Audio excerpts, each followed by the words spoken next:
Good evening.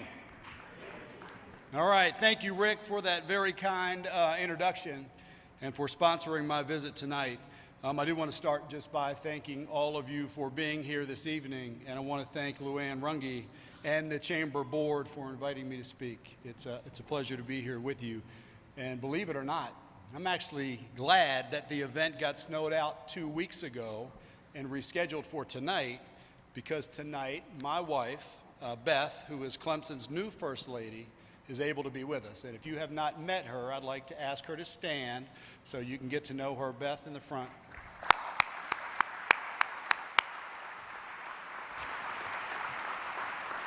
Once you get to know her, you'll realize I'm a very, very lucky man. And honey, it's good to see you. I don't get to see you much, but I'm thrilled to have the opportunity to sit with you tonight.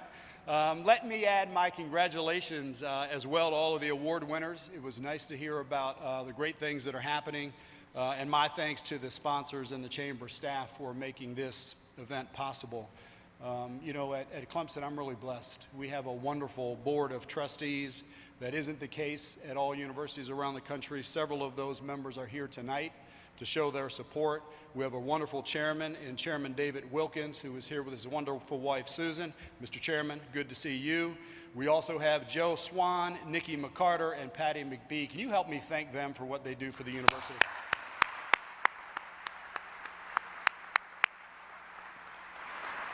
And Judge Code, it's an honor to be here with you, sir. I understand that you are originally from Seneca, which makes us neighbors, and I hear that your son is a Clemson graduate, which makes him brilliant. And I also understand that he is a former basketball player and star and standout player for the Tigers. I also know people that know him, and they tell me he is an absolutely wonderful, wonderful person. I want you to know that Beth and I have been really impressed by everything that we've seen in Greenville and all the people that we have met in this region so far, including the entire upstate. We've made a lot of friends, and a lot of people have reached out to us, and as you know, we're new, so we're looking for all the friends that we can get and experience everything here that we can. I want you to know, a couple weeks ago, we took the entire family to the circus in town and had an incredibly great time. We've had a chance to eat at several of the restaurants, and they, as you know, are fabulous, and I can tell you my wife loves shopping in this town. I know she's been at least once or twice or 3 times recently. Our daughters, we have twin girls who are 18. They were here last week for the Lady Antebellum concert. So there's a lot of good things to do and a lot of really good things happening. I want you to know that as we were being recruited for the job, somebody sent me a wonderful video of Greenville. And I was so impressed by what I saw and what I heard. And I also got an article that listed Greenville as one of the most beautiful small cities in America. There are a lot of good things here and a lot of things that we should be proud about. We've been to Falls Park, which is absolutely beautiful, and I understand that it is ranked by a number of travel magazines as one of the best parks in the nation. And to tell you the truth, I can see why. So Greenville is actually, believe it or not, for the university, we use this as a tool. This is a great recruiting tool for Clemson, and it works. I will actually be back on Saturday. We all know what's happening on Saturday. There's a big baseball game. I'm looking forward to that. I will be here with my kids, a couple other kids, and I can't wait to see the stadium. I also understand that there are about 30 golf courses in the region. I happen to play. If anybody wants to join me on those golf courses, I'd love to see you out there. I know there are a couple of you that do. I want you to know that I've heard this from several people. There are parts of the country that are looking right here and taking notice of what is happening in Greenville. I want to brag about you for a little bit. Forbes magazine Manpower Survey called it one of the best cities for jobs. That's a good thing. Forbes also ranked Greenville as a top 10 transformed neighborhood. That's a great thing. Business Facilities magazine ranked it among the nation's best cities for business climate, for economic growth potential, and one of the best places to do business. Relocate America put it even more simply and listed Greenville as one of the top 10 places to live in the United States. Those are really strong statements. So we have a lot that we should be thankful for and what's going on here. I want you to know from personally that we're proud to have Greenville as a partner, and in my opinion, it's a gem within the state. This area is truly a gem in the great state of South Carolina. So let me give you a quick overview of the partnership and the connection that we have. We have more than 13,000 alumni living in the Greenville area, more than 13,000. That's a really big number.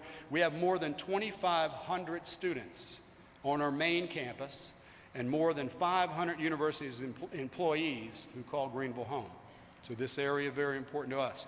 We also have more than 1,000 students enrolled in our instructional sites right here in Greenville. That includes almost 500 students enrolled at the University Center of Greenville. I want to talk about ICAR a little bit. It's a place that we should be really proud of.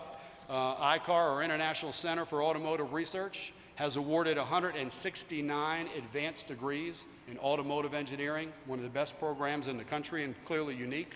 And 92% of the alumni, of those alums, are employed today in the automobile industry or in higher ed. More than 200 students from 17 different countries are currently enrolled in that program at ICAR, at CU ICAR, including Rivka Saldana, a master's student who is the project manager for Deep Orange 5, the concept car sponsored by GM. I know you all know about Deep Orange. Last fall, Rivka had the chance to travel with the Mazda Deep 3 team to auto shows in Michigan, Los Angeles, and Las Vegas. And from everything I heard, Deep Orange blew everyone away. That is competing on a national stage. And from what I hear as a project manager and a leader, master's student at the university, she did a great job. She is actually here with us tonight, standing on the side. Rivka, would you please stand and be recognized?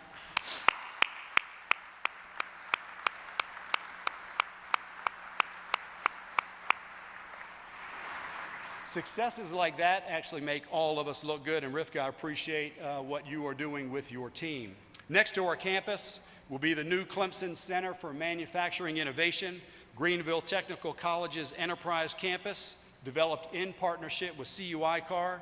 And from what I hear, last year there was a great day in the fall when we announced that partnership with the Greenville Tech president, Dr. Keith Miller, who I know is here. Dr. Miller, I look forward to working with you and spending time with you.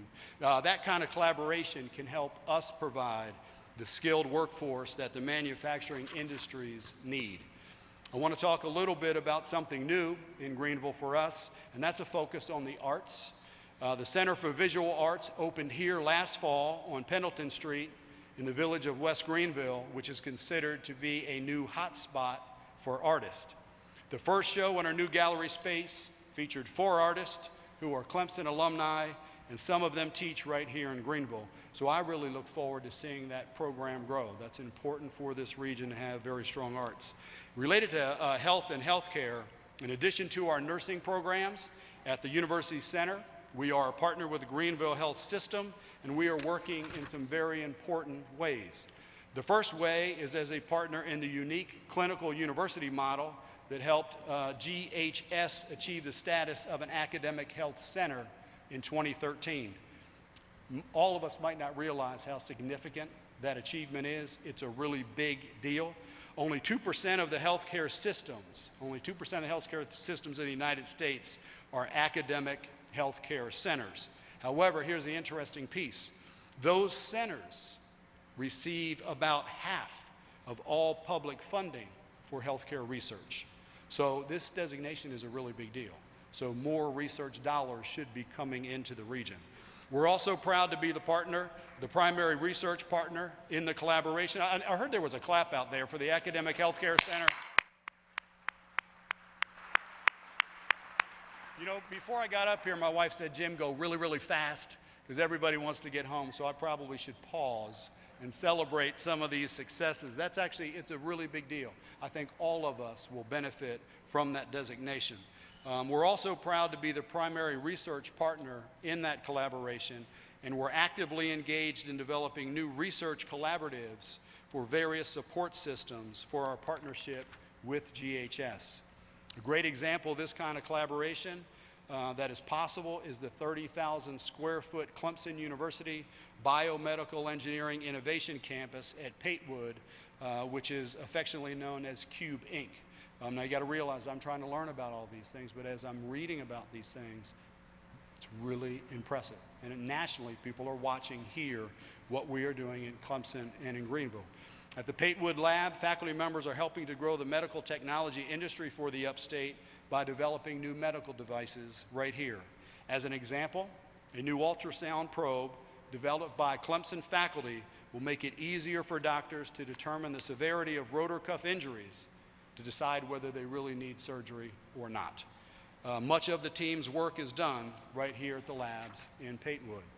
Finally, I want to take a second to talk about one of our graduate programs in business, located at the beautiful Greenville 1. I know you've all been there. I've been there. It is a spectacular building. It is truly a top 20 facility, which will take our business school to the next level. There are 500 students right now that are using that space already. I think the new one-year MBA program in entrepreneurship is really exciting. Entrepreneurship is a good thing. Innovation is a good thing. I want you to know that we've had 21 graduates from that program already, but out of those 21 graduates, nine of them have already launched a startup company. That's a big deal. That's a credit to the amazing faculty and staff who are making that program work. And I know that there are a lot of our faculty and staff members who are here tonight, too many literally to recognize individually, but I'd like to ask all of the Clemson folks who are part of CU ICAR, Cube Inc., the University Center, Greenville 1, and the Center for Visual Arts to please stand and accept our thanks for what you do.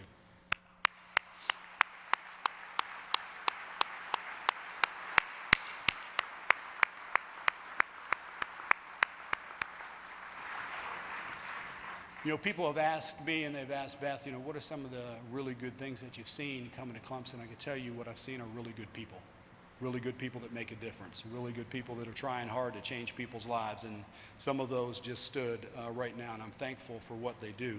Collectively, the reality is these programs have a strong multiplier effect on the economy here. According to an economic impact report recently conducted by our Regional Economic Analysis Laboratory, in Greenville County, Clemson activities and operations generate more than 7,200 jobs, nearly $300 million in disposable household income, nearly $40 million in net local government revenue, and have a total economic impact of $637 million. That's huge. That is huge. Clearly, Clemson, thank you. Clearly, Clemson is important to Greenville's economic health and prosperity, and you are important to us at the university. I want to talk just a little bit about a vision for the future and kind of where we go, but it brings me to the video that we just saw. Whoever worked on that video, it's a great video, and it sends a great message. I applaud the chamber for your vision and for your courage in creating an economic scorecard. A lot of people don't do that. But if you want results, you have to measure, and you have to get a baseline, and you have to know where you are heading. I'm proud to know that the Clemson Institute for Economic and Community Development played a part in that effort.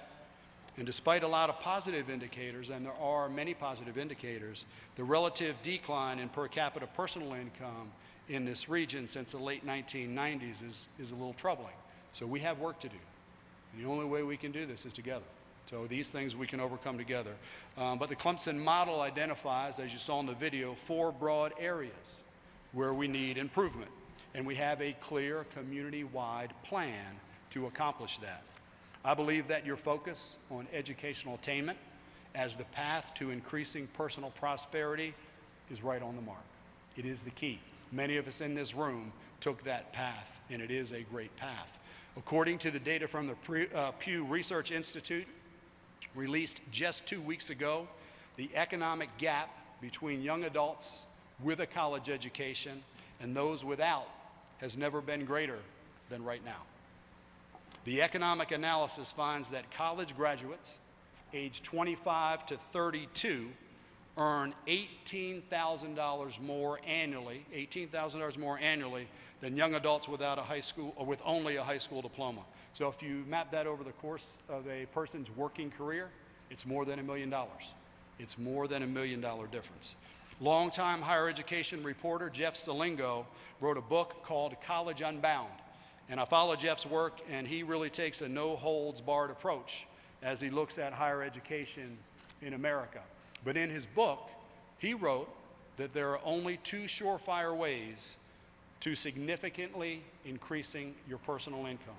Only two ways. Number one, win the lottery.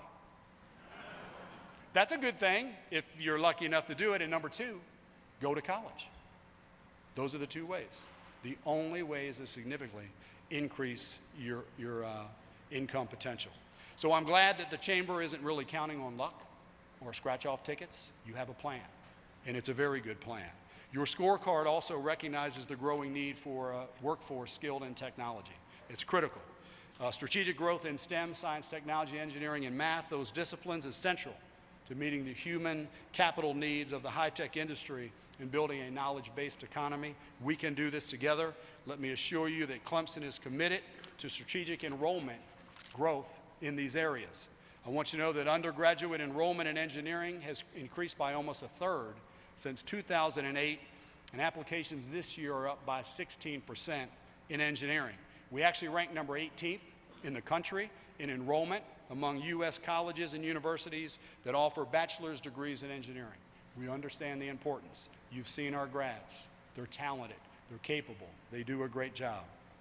Again, Greenville has been a valuable partner in building the pipeline for future engineers and future scientists. In 2012, we introduced a program called Imagine, which is a day-long program designed to inspire, and I love this in the video. I always love when I see kids in the video excited about science, technology, engineering, and math. This program is designed for middle and high school students to get them to consider a career in engineering.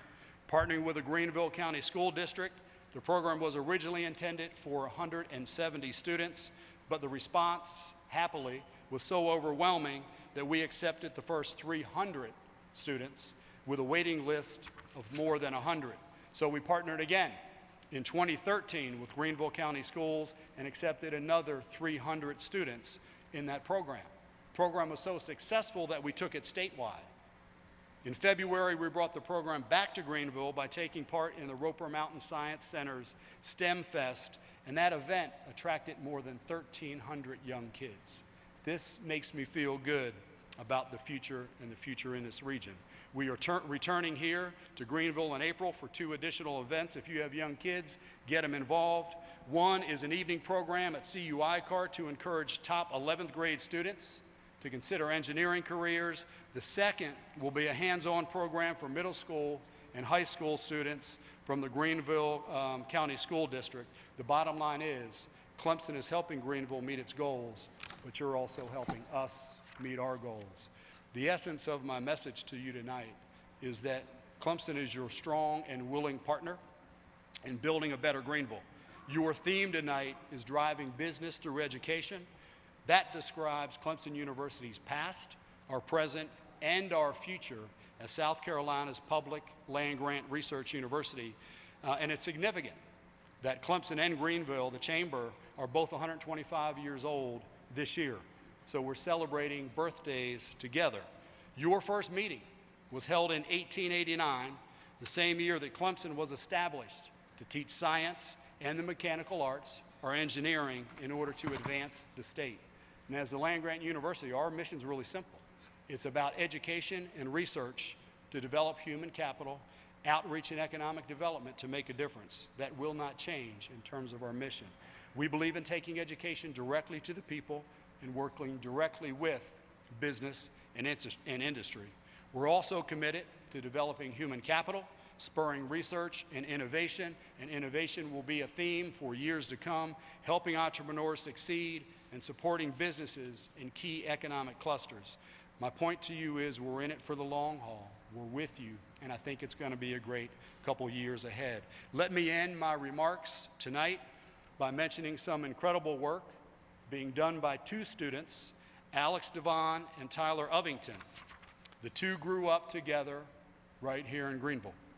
Both played soccer for CISA, the Soccer Academy, and they played football at J.L. Mann High School, where they graduated together in 2010, and as you would expect, they were near the top of their class. They were teammates in Greenville as kids, and now they are teammates at Clemson. However, they have a different mission now, a mission that we should all be proud of. Alex and Tyler are members of the Creative Inquiry team that is working to improve healthcare in underdeveloped nations. They are designing medical devices using inexpensive parts and materials that are readily available in those countries. Their team, Alex and Tyler's team, developed an inexpensive temperature sensor and heating blanket system for medical facilities in Tanzania. Their system literally saves lives of premature babies who otherwise might not have a chance because of a lack of neonatal incubators in that area. Their team now is working on developing new medical equipment that could dramatically slash the cost of blood sugar testing for diabetics to prevent potential fatal complications, especially in developing nations. This is important and, once again, potentially life-saving. I want you to know I'm really proud of these two. I had a chance to meet them tonight. They are here. I'd ask them to please stand to be recognized. Alex and Tyler.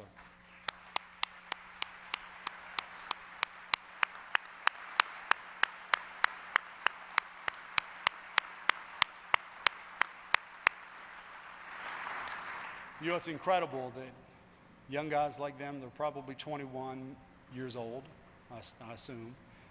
They're changing the world. They're literally having an impact that could be worldwide. And they're right here, from a high school right here, working at a great university right here.